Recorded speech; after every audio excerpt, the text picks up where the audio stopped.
Electric મોપેડની બેટરીમાં બ્લાસ્ટની ઘટના સામે આવી છે। વિસનગરના આશાપુરા સોસાયટીની આ ઘટના ઘરમાં ચાર્જમાં મૂકેલી બેટરીમાં બ્લાસ્ટ થયો। એમ્પીવાયર મેગ્નેસ નામની કંપનીના મોપેડની આ બેટરી ફાટી છે। બેટરી ચાર્જ થઈ ગયા બાદ અચાનક જ બેટરીમાં બ્લાસ્ટ થયો। બેટરી ફાટવાની ઘટનામાં કોઈ જાનહાનિ થઈ નથી।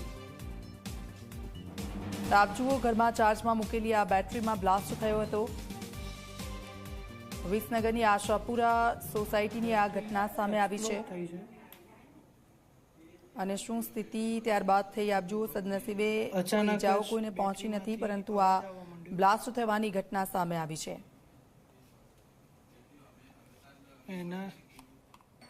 ગત રાત્રે 12:30 કલાકે એમ્પાયર કંપનીની મેગ્નેસ EX ની બેટરી પડી મારા ઘરમાં રાત્રે ફાટી હતી, બરોબર। એ બેટરી ફાટેલ પણ અમને જાણ થઈ જતા અમે ફટાફટ બહાર નીકળી ગયા હતા। મારા આખા ઘરની અંદર આગ લાગી ગઈ છે। એમ્પાયર કંપનીને અમે અગાઉ પણ જાણ કરેલી કે આ બેટરીનો પ્રોબ્લેમ બધામાં આવે છે। મારે બી 1-2 વાર આવ્યો હતો, તો એ લોકોએ કંઈ સાંભળ્યું નથી।